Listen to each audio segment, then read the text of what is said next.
Tous les musulmans qui ont le Coran, regardez ce verset, vous devez absolument le mettre en pratique. Absolument.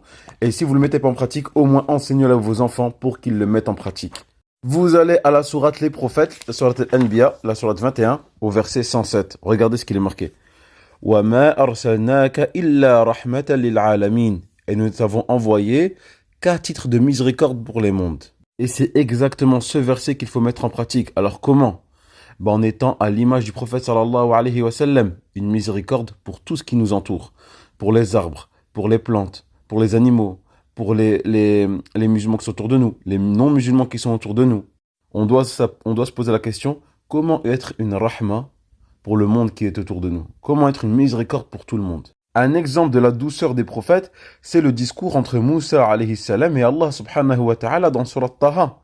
Allah lui dit « Wa ma tilka biyaminika ya Moussa » Qu'as-tu dans ta main droite, ô Moïse? Et qu'est-ce qu'il répond Moussa?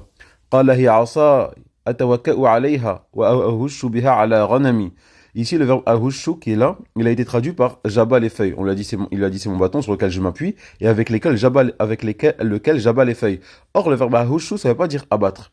Le verbe ahushu veut dire rendre faible quelque chose ou rendre heureux quelque chose. Et ici, la plupart des mufassirs sur le Coran, ils disaient, avec son bâton, il poussait délicatement les feuilles afin que les moutons puissent passer.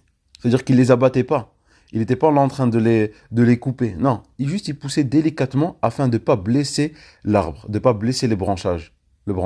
Ça, c'est un exemple de rahma qu'on pourrait avoir avec les animaux, avec les végétaux, pardon. Avec les animaux, vous connaissez tous le hadith du prophète sallallahu alayhi wa sallam qui parle de la prostituée des Banu Israël, qui a donné à boire à un chien et avec cette action-là, elle est partie au paradis.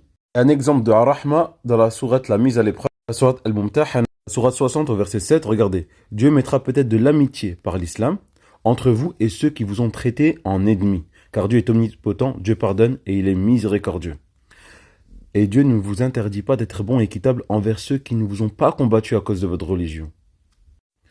Et ne vous ont pas chassé de vos demeures, car Dieu aime ceux qui sont équitables. Par contre, ce qui est haram, c'est de prendre en allié, en ami, ceux qui nous combattent pour notre religion, ceux qui sans cesse nous insultent juste parce que nous sommes musulmans.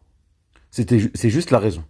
Donc voilà, le verset « Wa ma arsalnaka illa rahmatan lil alamin » c'est dans surat les prophètes. Il est à apprendre et à enseigner, surtout à enseigner à vos enfants. Même si vos enfants ne connaissent pas tout le Coran, s'ils appliquent ce verset-là « Wa ma arsalnaka illa rahmatan lil alamin » Inch'Allah ta'ala, le Firdaus leur ouvrira les portes.